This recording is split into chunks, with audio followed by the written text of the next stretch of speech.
Hello, everybody. Welcome to the PanelCast. What's up, you I'm guys? your host, AJ. With me is Joel and Justin. What's up, guys? I'm going to be flat out honest with you guys right now. I'm having a very bad bout of diverticulitis. I'm in a lot of pain. So a lot of this episode is going to be me wincing and not doing too well. So the guys are going to try and fill in for me. We promised you live every Thursday, so here we are live every Thursday. I'm going to try and get through it and do my best to keep my word to you guys. So here we are. We're going to be talking about Punisher, the One Last Kill, a Marvel short that came out, Tales from the Loop, an Amazon short that came out about 6 years ago. And we're going to be talking about one of the latest horror shows to come out on Apple TV, and that is Widow's Bay. Due to my pain and because of Kenny Omega's diverticulitis, Mr. AEW himself, we won't be doing the AEW match of the week. I kind of want to do the show and get the fuck out of here. So please, just bear with us. So without further ado, guys, how have you been? Oh, not too bad. Hustling. Did you guys catch up on any shows this week, or did you just get stuck with the homework? Been doing the homework. Yeah, I think that's about it. Nobody caught the season finale or series finale of The Boys? I haven't even started this season yet, to be honest. Yeah, I'm trying to get in there too. As just one big chunk, because I'm actually about a half of a season behind before the newest one, but not from a lack of enjoying it, but yeah, trying to stay on top of it. I know once we get a minute, I just want to binge that and watch it in one big smash. I had taken some of that time from The Boys, and sadly, not sadly, but I diverted it to Invincible. But I got all the way to the end on that and was, again, we got a lot of good stuff. Both shows are phenomenal at what they do. I do have a bit of new news coming up that I wanted to share with you guys, and maybe talk to you two about adding it to our homework for the next month. Because I'm very excited because I found out this week that one of my favorite comic books is coming to TV in a live adaptation, and that being Chew. Oh, really? Yeah, you remember Chew, right? I know of it. I never read it. But... Yeah. Excuse me. Yeah.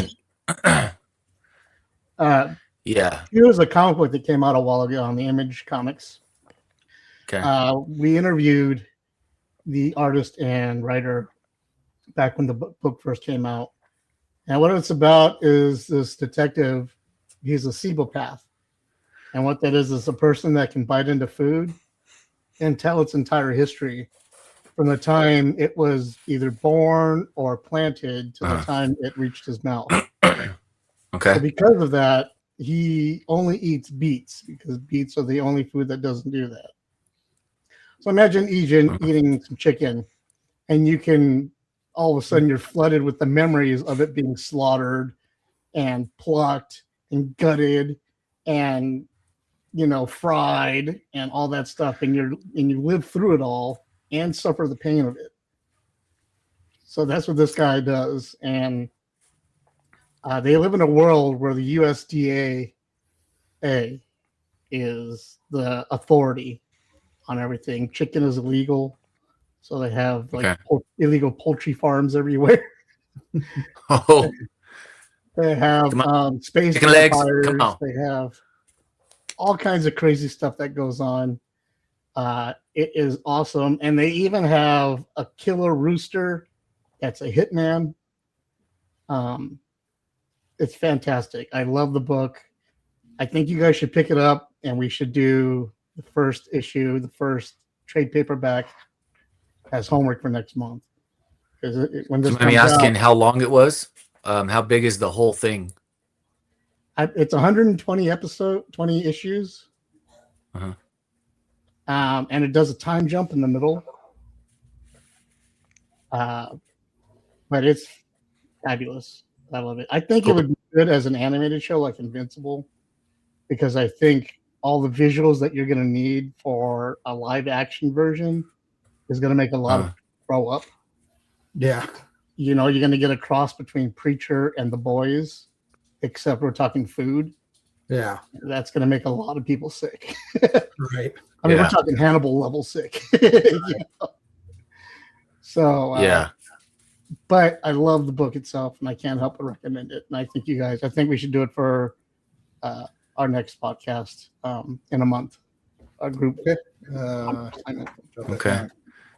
Do you think they probably got it done in maybe 5 or 6 bigger trades? You think? I have all the trades, and it's like I think it's like 10 or 12 of them. Okay. But if you want to save a buck, drive on down, Joel. You know I got them all. Yeah. Yeah. No. I'm sure after I read yours, I'll probably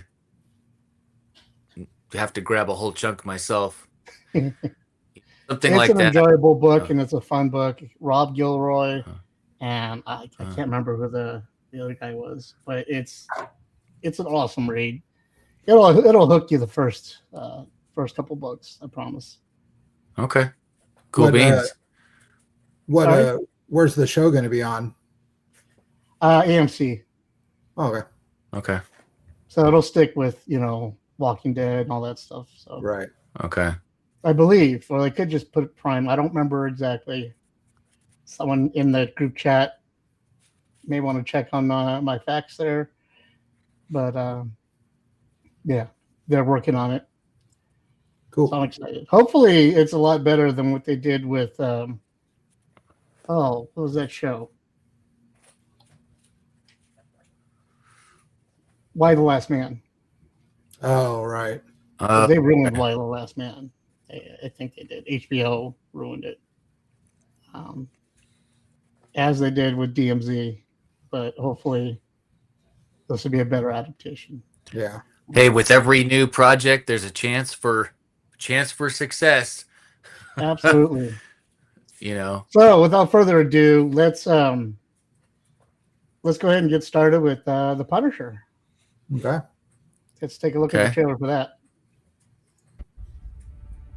Hey, Frank. How you doing, brother?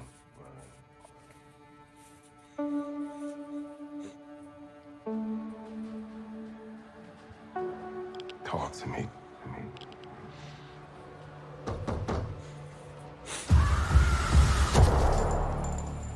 Tell me what's going on.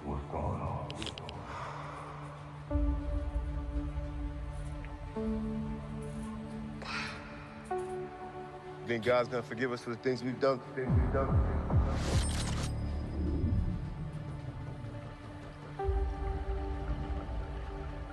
I'm not sure about me. But you ain't got a fucking chance.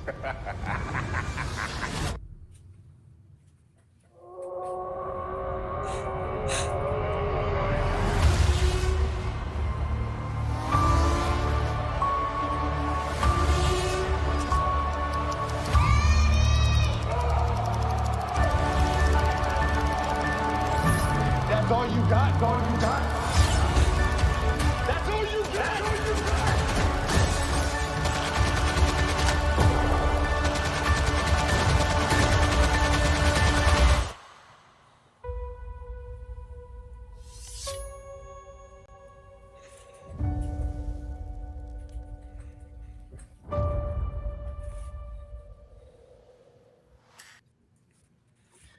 That was the Punisher One Last Kill.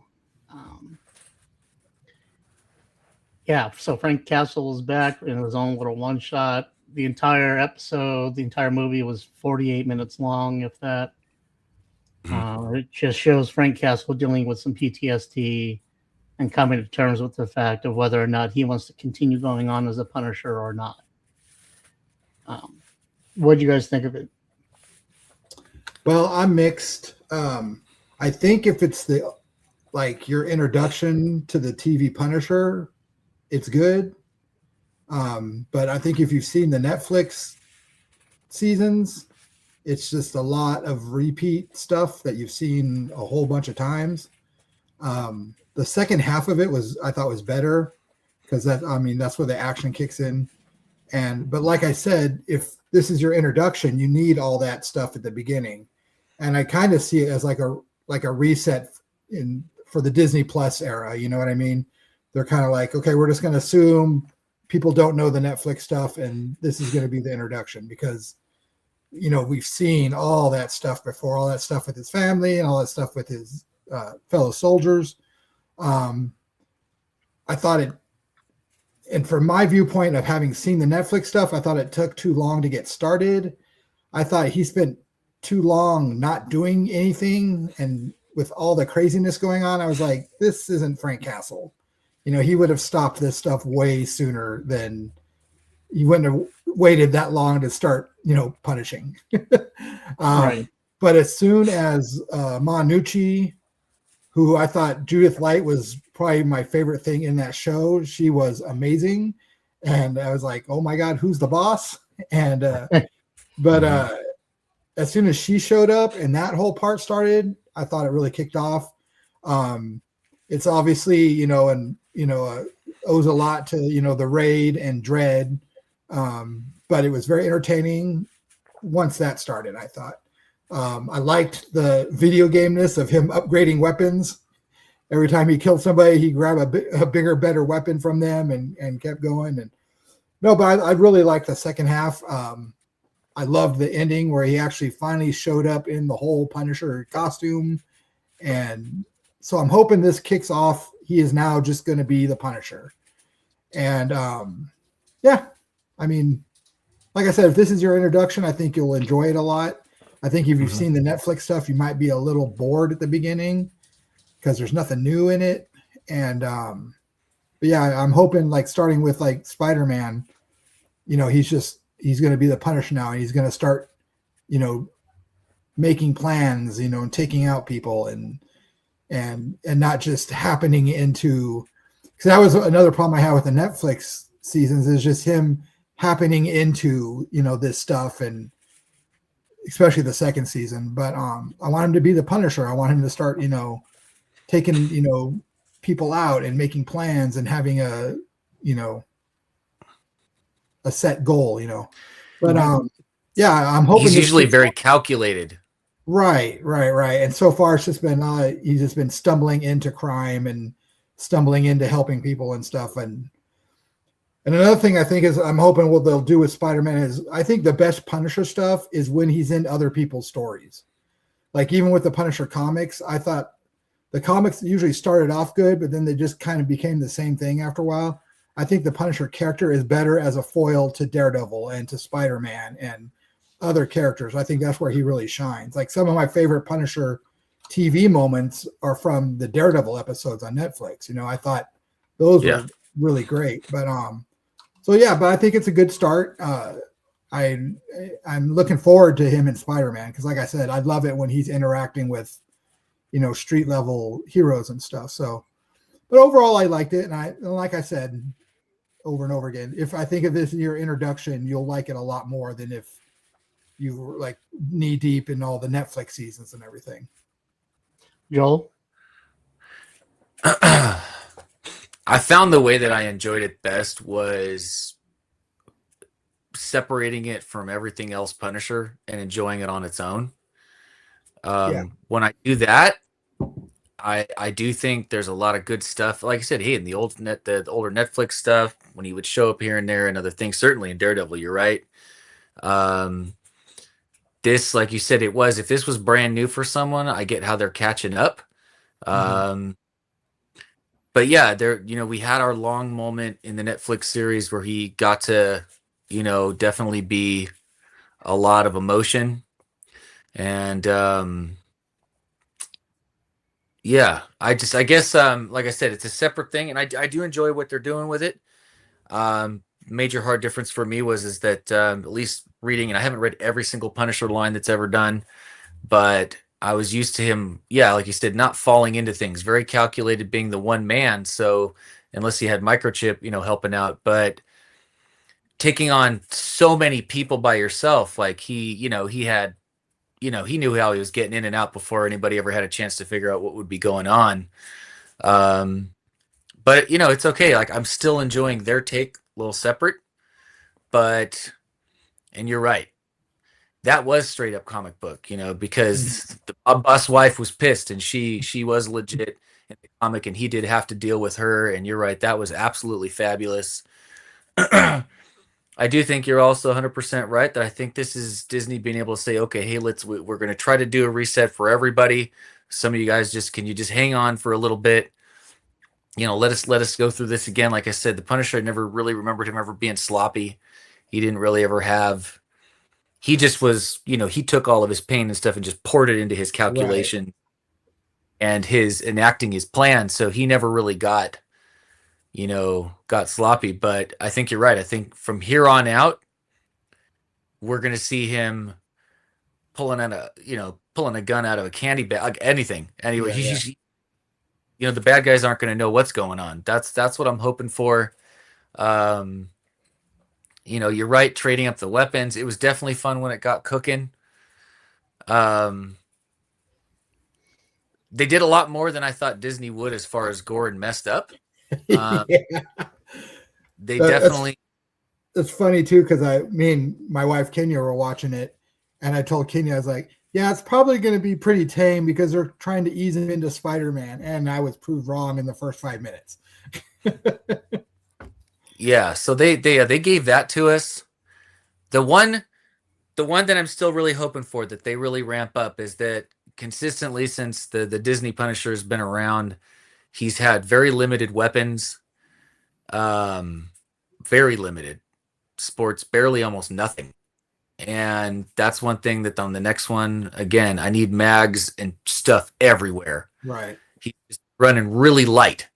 It's a minor fight, but like I said, he should be having like 500 rounds and different ammo everywhere. Yeah. But I think Bernthal brings some energy to it. I think he loves doing it. He's, what, co-producing this. And co-wrote it too. Yeah. So wrote it. Yeah. So,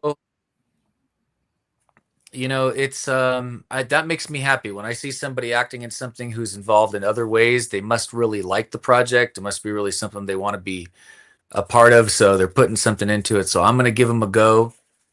I am ramped up. I can't wait. I think the Spider-Man situation is going to be great. I'm not sure if they're going to go comic book with it or if they're going to start, doing some new stuff. I'm open to whatever they're going to do. It looks like it's going to be a lot of fun. He had his moment. He's going to clean up whether he shaves the beard or not. Right. He's going to get to business. A lot more growling than I'm used to from him. That one a couple times was hard to take serious. Yeah. But that the character's going through it. Like I said, if I watch it separate and I watch specifically this specific Frank Castle, yeah, he's playing it. He's playing it. He's playing it very, very well. So,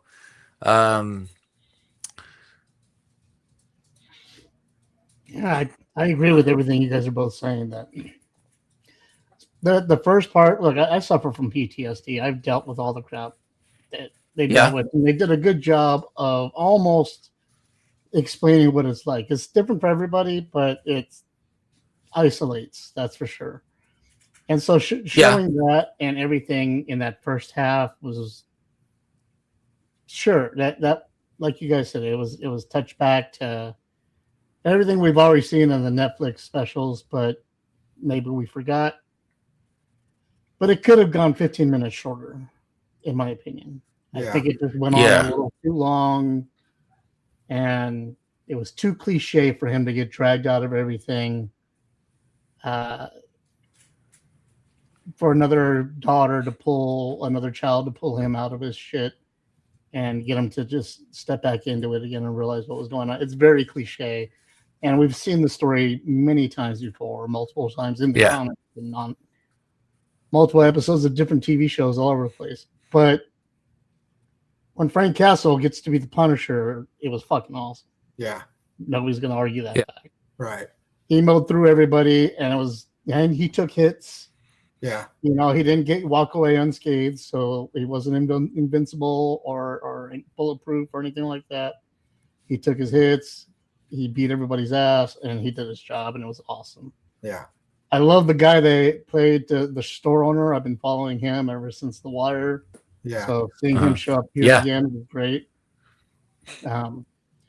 And yeah, the ending was cool too. It's just like you guys said, it was 10, 15 minutes too long.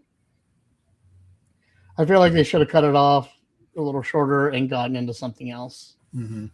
Like Yeah. I would have they should have shown more of him taking out the Nucci family. You know what I mean? Yeah, huge Right. Just point those little of flashbacks. his. They didn't take out That's the 15 huge minutes. point. Yeah, take out 15 minutes of the backstory and add in another 15 minutes of him going after these mobsters, and then Manucci showing up, and then that kicks off from there. But yeah, the ending scene with him in the actual costume and everything, I was like, finally. I was surprised that they're using the OG Punisher skull still. Yeah, I kind of was too. I was wondering if they were gonna, but who knows? I mean, because we've seen that the hand is in Brand New Day, so it may, because that symbol's from the hand, right? Right. Yeah, When he takes over the hand, I believe. yeah. So I mean, Yeah. never know. Oh, that was more time on the Punisher than they needed to have. Well, in tradition, with the longer beginning, Right. Right. it took a little longer to get there. Our next review. This show came out 6 years ago, and I fell in love with it immediately and recommended it to the group for a review. And nobody had time to watch it, or something happened, and nobody got around to watching it. And I was the only one. I saw it when it first came out.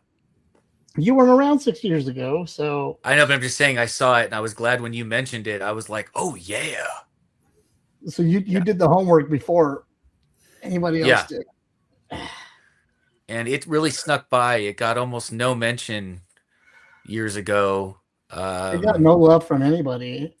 Yeah. I fell in love immediately, but I was on Amazon the other day and I came across it, and I thought, oh, that'd be a good time to maybe rewatch it and see if the guys can get into it as much as I did, because we had a couple weeks to get to watch it. So I recommended Tales from the Loop. Here we go with the trailer.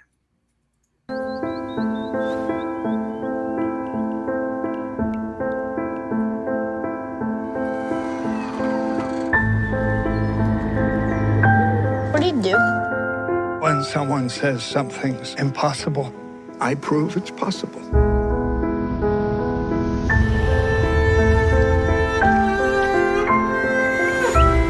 Not everything in life makes sense.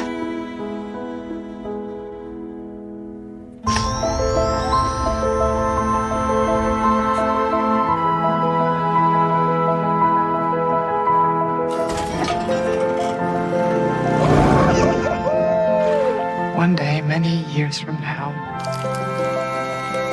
you'll wonder if this really happened. Or if it was a dream.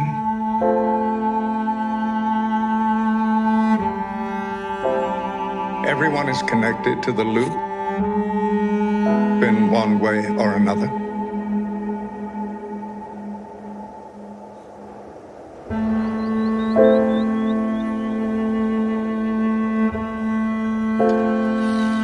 See, there's nothing to be afraid of.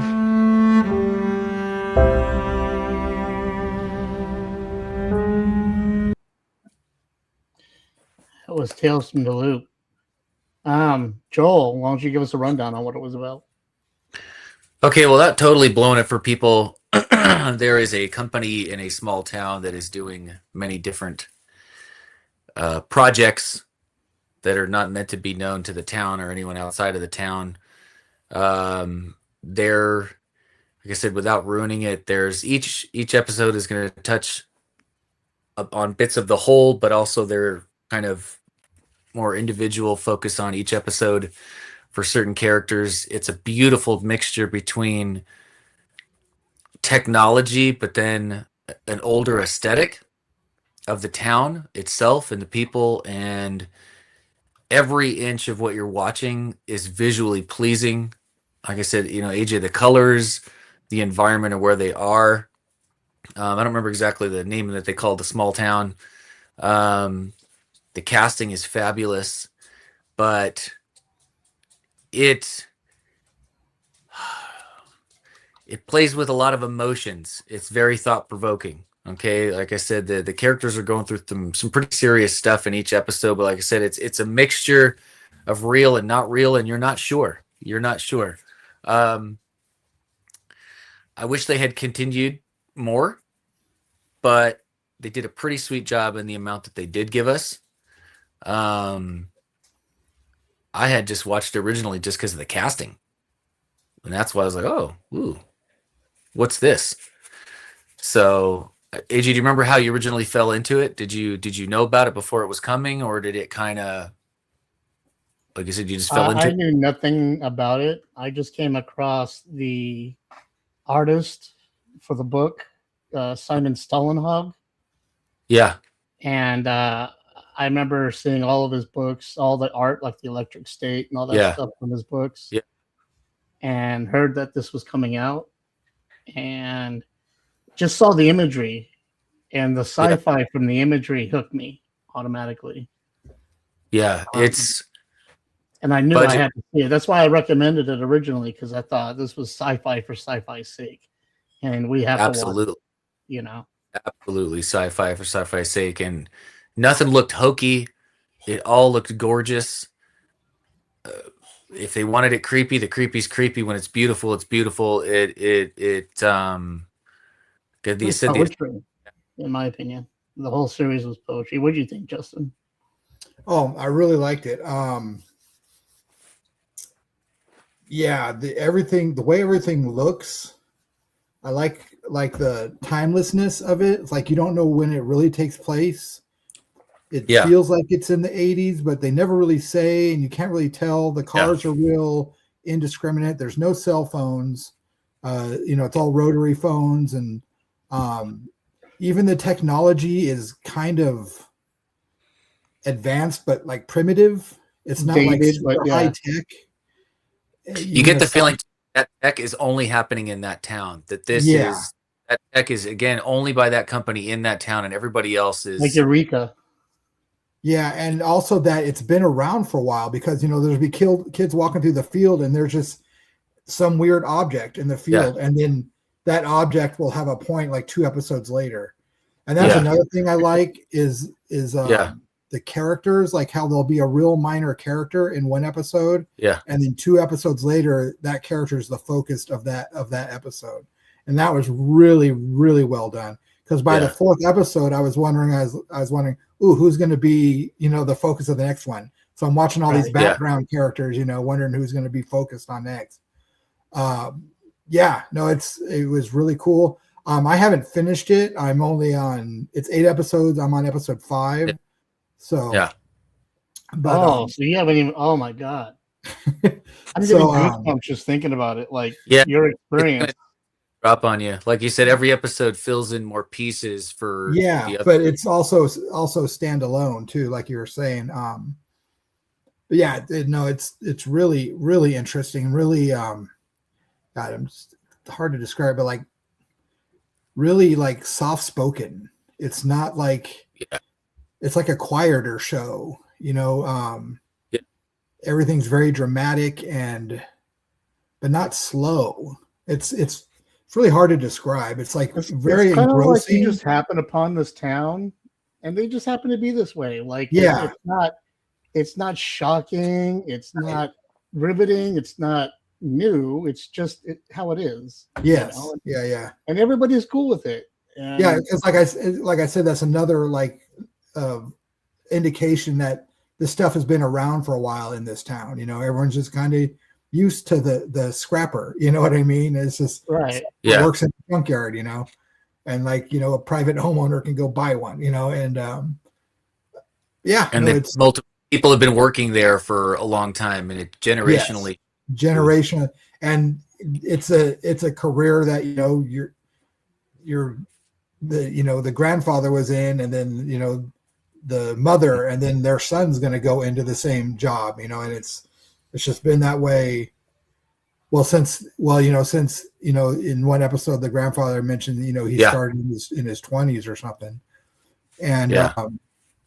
and he's like one of the people that created it. So, but yeah, no, I like it. I like how they don't, like I said, don't set a definite time or place that it takes place in. It's just kind of could be any time in any town. You know what I mean?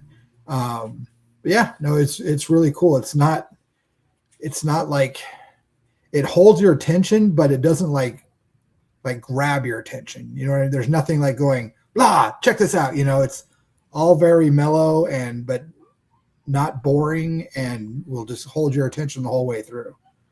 It's I very love different. that. I love how every episode is a different type of sci-fi. Mm-hmm. Like you don't get the same sci-fi in each episode. Yeah. It's just sad because this was supposed to be an ongoing series. Yeah. Mm-hmm. But it got canceled because of low viewership, because people didn't understand it. They didn't finish I the don't think series. they really promoted it though either. There really wasn't, There was a lot of commercials and stuff when it came out. See, I don't ever remember seeing it ever. I don't remember hearing about it, and I've had Amazon forever. You know what I mean? So I don't know. Right. Well, maybe it was just focused for a specific audience or something. Yeah. I don't know. Maybe the algorithm or whatever messed up back then. But I wish it would have gone on. It would have been like a more updated, like Twilight Zone type of stuff. Mm-hmm. Outer Limits. That's what it was. Yeah. Like it could have been more like Outer Limits, but all tied into this town. I think what happened was people got to like episode 3 or 4. And then they were like, well, this is not going anywhere, or it's not holding or it's too soft, or something. And if they would have just given it to the whole season, and see that this whole season is just one self-contained story, and beautifully done and weaved, and I wish I could write this well. Yeah. And they still left, a certain level of mystery. Obviously, like I said, Justin, you haven't finished it, but still, there's still pockets that could have, like you said, AJ filled more time. But you don't want to leave the world. I don't know about you guys, but once I watched an episode, wherever I went after that, I do remember it kind of sticking in my brain all day, or whatever. I kind of watched it. Paid more attention to stuff, like more attention to junk and stuff after I watched it. Because in that show, every piece of junk could be something magical. Yeah. I hope that maybe things can get a resurgence. Suddenly things can pop up again and get all of them do it. They'll restart promoting something they've done in the past, old shows, old movies, and all of a sudden, hey, you never know, a second time around. Now, can you get the whole team back? Can you get everybody and get the same magic? I know that can be tough sometimes, but we never know. We never know. Have you guys come across a favorite episode yet? It's weird because, like I said, I'm only on episode 5, but I think so far my favorite episode, I believe, is episode 2, where the two friends switched bodies. Yeah, that one. But then I love episode 5 because it touches on that family, and you see that whole situation from a different viewpoint. Mm-hmm. And you realize, this family that's mourning their son. Yeah. The real family that should be mourning doesn't even know that their son is gone, and the family that is mourning doesn't know, except for the daughter, doesn't know that the son is still there. And number 2 is my favorite episode, but a big part of that is because of episode 5. To me, it's like a sandwich, and like the first episode, like bread, and you got your tomatoes, and by the time you can't pick a favorite episode, because now as a whole sandwich, like you said, AJ, the writing, they give you just what they want you to know when they want you to know it, and when the slap comes, it's at the timing is perfect, and you can't go back from there. You're just like, oh. And then Oh. episode 2, which is my favorite, has the main reason those two guys got in a fight was over this girl that had almost no lines, but then she's the main character of episode 4. And so it's like, it's just really cool the way they do it. I was a big fan of the time stopping one. Yeah. Just because it touched base on a lot of things I've thought about if I was able to stop time. Except I would have stripped everybody naked. Well, at the end, she did throw all her mom's clothes out of the house. So, so you weren't too far off. Right. No, that episode was really cool because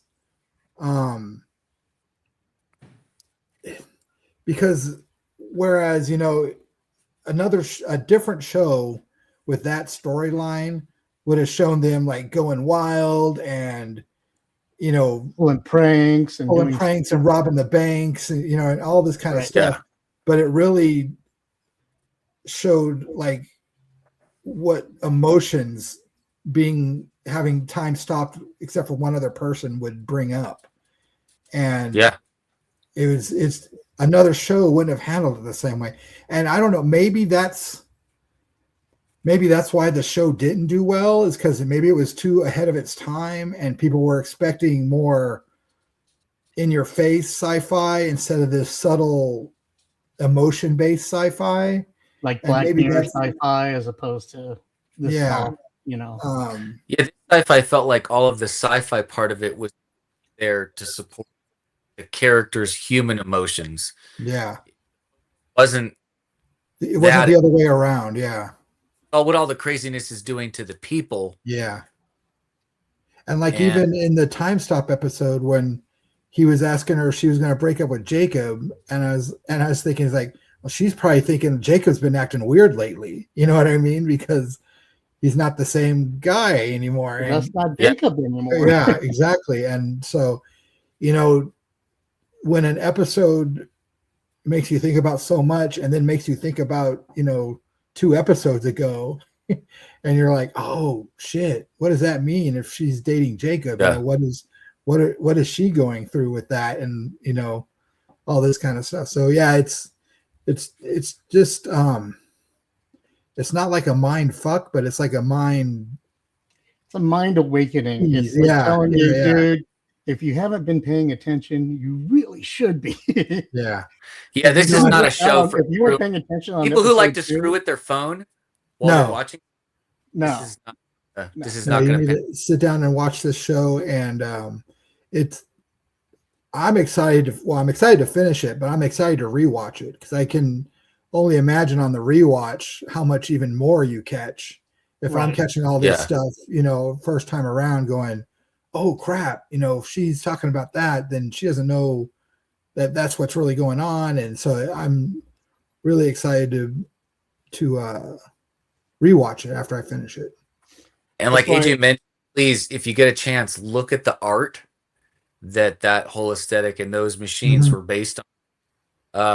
Like I said, AJ remembered the guy's name. I remember way back when I saw it in the beginning, I had looked up and I looked at a bunch of the art, and you're gonna love it. And they nailed, I thought, the best they could of what he saw in the art. So he had another movie come out, which we talked about last year, The Electric State. That was the one with Chris Pine and Millie Bobby Brown. Yeah. And all the robots were running the world and they were trying to get across the landscape. The visuals in that movie was the reason I had mentioned it, and then Tales from the Loop, being from the same author, was another reason I suggested that movie, because I thought that sci-fi in the movie would be as good as the sci-fi in Tales from the Loop, because same author. Right. But they Hollywooded it and changed everything around and made it more poppy and fans and fun for the kids instead of sticking with the story. Exactly why Tales from the Loop is great, because it's not like poppy and fun. You know what I mean? But it got canceled. Yeah, exactly. Yeah, I know. That's what I'm saying. Is like maybe it was like before its time, because like Electric State didn't do well either. Right. So No, it didn't. It didn't. maybe now would be the right time for this show to. So if you're out there and you're watching it, I know you're in the chat room. If you're watching on a rewatch, we're telling you right now, if we haven't convinced you yet to watch Tales from the Loop, then don't even bother, because there's no hope. But I'm telling you, it gets all of the Little Richards. Where's my Little Richard? And keep watching it, because it pays off watching it. Like I said, you'll see things in episode 5 that call back to episode 2, but in a real subtle way. Everything in this show is subtle. There's nothing like that It's like a jumps out and Stephen grabs you King by the book. Everything throat. ties together one way or another. Yeah. If you can try to crawl into each character's shoes yourself Mm-hmm. for a little bit, it is a super trip, because again, you're Yeah. trying to imagine you're a human and you're watching go through the story. And because the way the show is, by like episode 3, you start paying real close attention to all the background characters, because one of them is going to be the main character in another episode. So that's what I was doing. I was like, by episode 3, I was like, oh, watching all the background characters and who they interact with, and who's going to be the main character of another episode and stuff. So Like on Fringe, when you're trying to catch September in every episode. right. There he is. Yeah, I miss Fringe. That's so good. Alicia just rewatched the entire series again. Yeah. It's one of those rare shows. I mean, I don't want to get sidetracked onto Fringe, but it's one of those rare shows where they had it all planned out and had a beginning and an end. And J.J. Abrams at his best. Yeah. Moving on, there's a new show that's out on Apple, and I saw that it came up, and I recommended it to the guys because I thought it'd be something we would like. And here it is, Widow's Bay. This is the trailer for it. I'm Tom Loftus. Oh, Or Tom. nice to meet you, Arthur. You want to grab some coffee? No, I'm good. Jerry was just taking me through some of your history. Oh, that's great. Yes, well, remarkable story. I was talking to the guy on the ferry, and he said something odd. What was that? We said bad things happen here. There is something about these seafaring towns. The superstitions, their tall tales. I find it charming myself. What town doesn't have a checkered past? Was there cannibalism? No. I don't think that's right.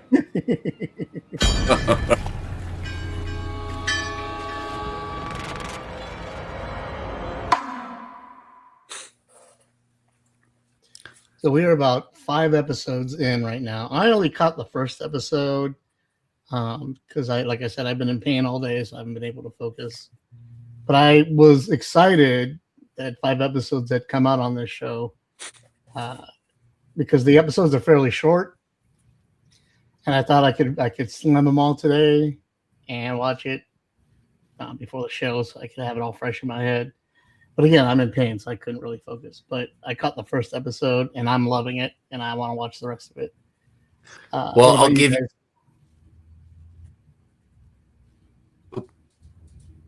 Go ahead, Joel. Okay, my bad. Well, I'll just give you a little pep talk. If you already loved the first episode, I promise you, because I made it to about the beginning of episode 4, and it's going to keep getting you and keep biting you. And, from the very opening, you felt that looming badness, you feel that looming dread, but then also randomly comedy weaved so perfectly in these moments, these quick moments that are just, they're funny, but not ha funny. But you know what I mean? I mean, maybe Right. Situational funny stuff, but then half a second later you're knee deep in some fear, man, and watching the slow burn of a character. The mayor is he's going through it. Quick background on what the show's about. if the trailer didn't give you everybody everything. Basically, there's this island called Widow's Bay off the coast of Maine somewhere, I believe. Yeah, it's Um, northeast. Yeah. yeah, northeast. They have the best lobster in the country, apparently. Yeah. And they have this history of bad shit happening to it. Every time the fog rolls in, some bad stuff happens. And a reporter, the mayor, is trying to get publicity and get tourism and get all that stuff up so that they can become a town like Martha's Vineyard or Bay Harbor or something like that, just so they can attract more money and get better income for the families and better stuff for the people on the island. Well, you find out the island is stuck in like the 80s with technology that doesn't really work. They can't get Wi-Fi out there. They can't get cell phones to work out there. They can't get any type of new age technology whatsoever. They have basic old school cube TVs. They're like this big, you know. But like it has this history of just all this bad crap happening. People dying, cannibalism, as you saw, zombies, all this stuff happening. And as this reporter is showing up to do the story on the town, a new fog is coming in, and the residents are afraid of, the bad stuff happening again. And the mayor is trying to be like a disbeliever, but at the same time, he's slowly creeping over to the other side because some shit keeps happening that tries to convince him otherwise. Oh boy, does it keep... That's what I got from the first episode. Okay, well, let me tell you, he definitely has to get some learning the hard way. But I for him because you saw in the beginning, like, he really is trying to save the town from utter destitution. If they don't figure something out, they're in deep, deep, deep trouble. So he's kind of like more likable to me than the mayor in Jaws, where he's just like, look, we can't be doing this shark business right now. We're opening for summer. The town needs this, but absolutely no, man, there's a shark. So, I've got the same kind of vibe, except, I liked him more. I think he did have a legit reason. And the mayor is played by Matthew Reese, in case you didn't see on the... Yeah. And so I think he really is desperate to try to do the right thing. He's getting no love from anywhere. He's got the best supporting cast of wacky characters with him. The casting is... Even the minor characters show up and kill it. It's... yeah, you're going to love what's coming. I'm trying so hard not to say a single word. It out how I How found far it. have you gotten, Justin? I just finished episode 3. Okay. So yeah, and it's good. It's like, it is one story, but what's cool is like every episode is like a different myth or folklore or thing. Because the thing about this island is not just one thing that's happening. It's all kinds of different like myths and folklore and stuff that is happening. And so like each episode is like spotlights a different thing. But yeah, it's very, very Stephen King, very Mike Flanagan. So if you're into that stuff, me and my wife were watching it and she's like, is this like a Stephen King story? I was like, no, it might be a Mike Flanagan show. And then it wasn't either of those, but if you're into that stuff, it's very much like is an homage to that type of stuff. Even if in the trailer, even the font was very Stephen King font, Yeah. And, but no, it's really good. Super creepy. And that's another reason it reminds me of like the old school 80s stuff is like, it's really creepy, but then it has some like humor, like you were saying, like old, 80s horror did. And, it's really good. It's a fun watch.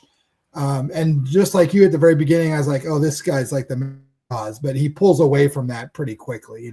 That's your first impression. You feel bad because he's already racked up by episode 3 a good roster of extreme awkward situations. Yeah, and he's not so much doing this for he cares just as much about the people in the town as he does for the town itself. And I think that's the difference between him and the mayor from Jaws. The mayor from Jaws just cared about the town's reputation and not looking bad. Yeah. This guy really wants to help the people in this town, and he's frustrated that they don't want to help. Well, he thinks they don't want to help themselves. And so that makes him certainly not helping him. Right. That makes him way more likable because he's not like, oh, you're ruining the town's reputation. He really does care about the people in the town as well. But no, it's good. It's the production design is off the charts. Great. Yeah. Everything looks very realistic, but very creepy at the same time. It's not like hokey creepiness. And it's like, well, no one would really have that, in their house. It's all very realistic, but creepy at the same time. And it's a fun watch. It's and it's good because my wife's not a huge horror fan, but this is the type of horror that it's not super heavy or super malevolent, and it's fun. It's like you get creeped out, but you have a good time. Yeah. But I think it does add to, I think even from being a little kid, like you guys were talking about, the type of feel or this type of story, the small town, they even play on that. You saw even in the trailer how they're kind of like, haha, tongue in cheek about, these little towns. I think I now, this show sealed the deal. I do have a legit adult fear to go to a small, isolated northern. I am like, you know what? I think I'm going to go tropical for the vacation this year. Like the legit, they have sealed the creepy vibe of such a place. And I'm sure they're all super, but I'd be just, the whole time. I'll tell you, my wife and I went to, for our honeymoon, we went to Salem, Massachusetts. And so it's crazy because that side of the country is just so much older than the West Coast, and it has just a whole different vibe, and everything is a little creepier, and everything is a little, because the streets are like cobblestone, and it's got a whole different vibe. So it's everything back there is just a little more inherently creepy just because of the age, and aged by like mist and just years of water and storm. Yeah. Like the hotel we stayed in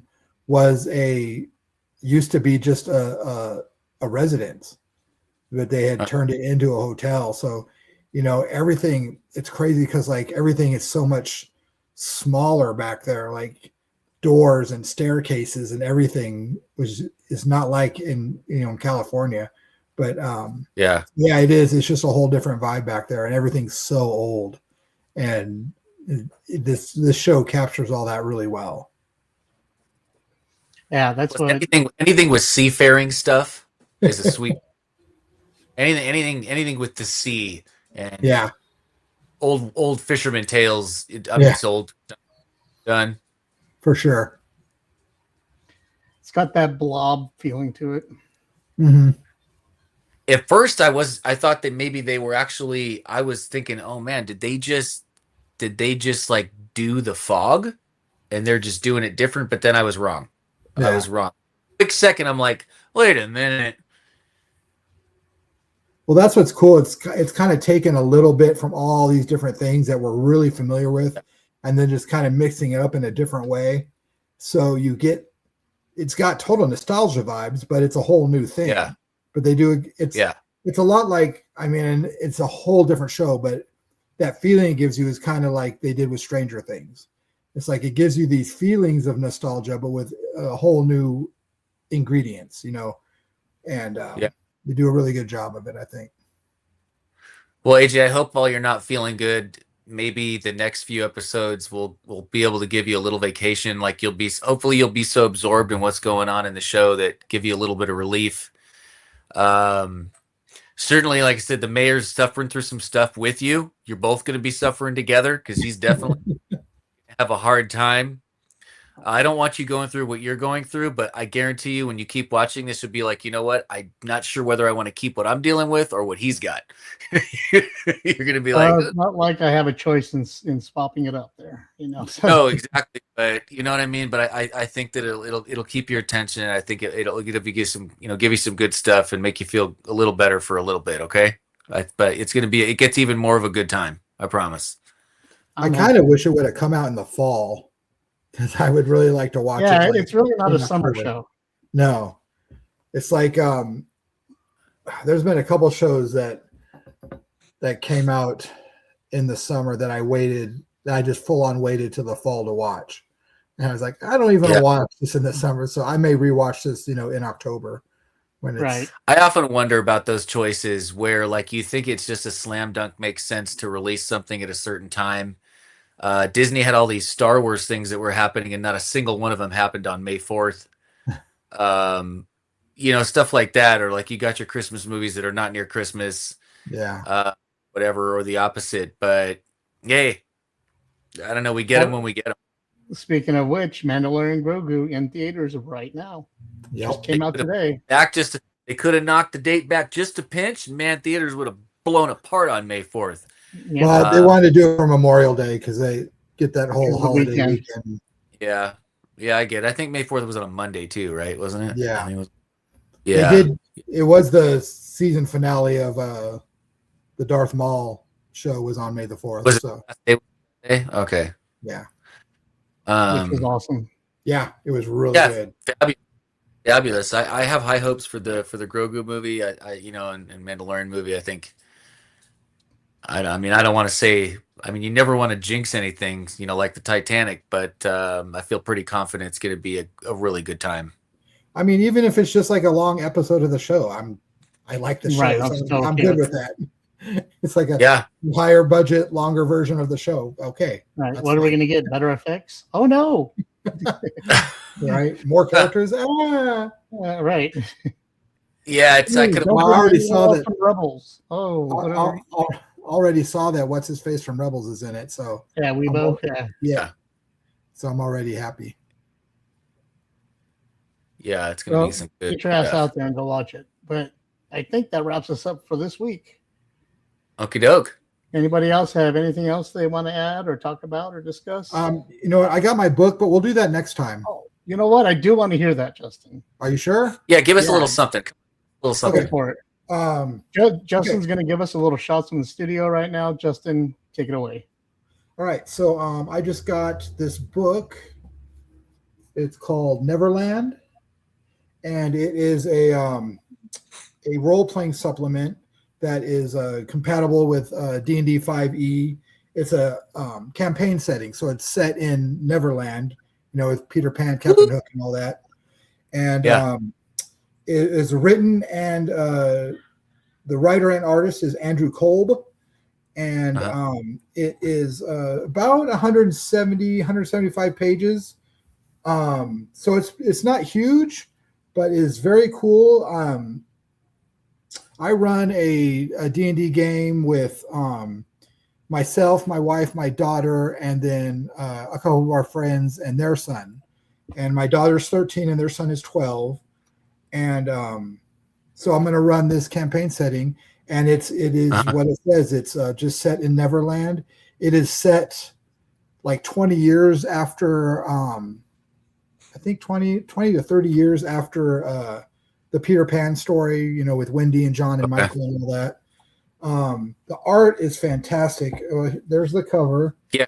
Can you give us what's that? Give us a taste. Let me see the inside a little bit. Give us just a little. I will. But there's the cover. It's got this cool gold leafing on it. It's got the ribbon page marker, which I always like.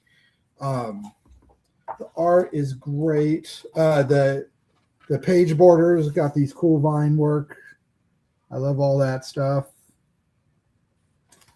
Got that sweet storybook perfect feel. No, it's very storybook looking. The art is all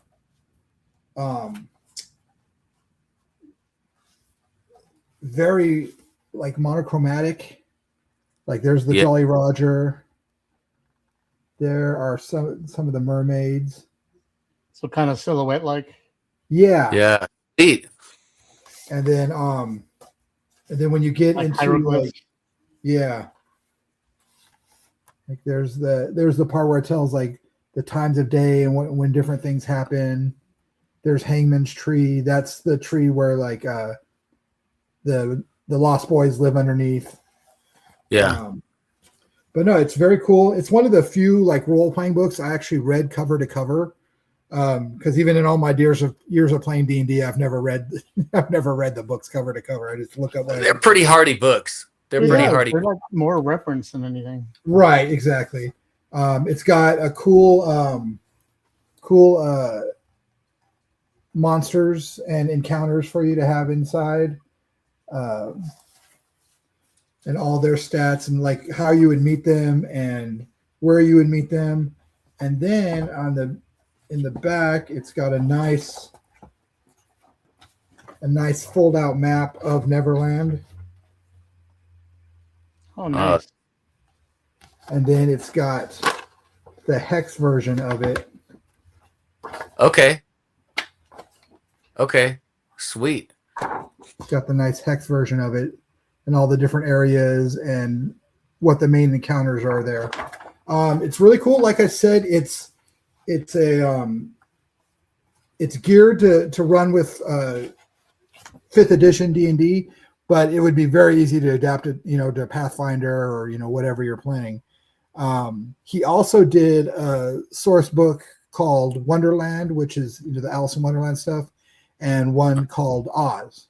So I'm going to be checking those out too. But I'm a huge Peter Pan fan, and this has all that in there. It has all the characters that you would think of that would be in there. Captain Hook, John, Wendy, and Michael. But like I said, this is decades after the story, so they've kind of got some cool twists about how those characters have ended up since then. But like Smee, everybody's in it. It's got lots of cool story suggestions. Excuse me. Lots of cool story suggestions of where to take your adventures, and then it leaves a lot open for you to come by yourself. And then something else that's very handy is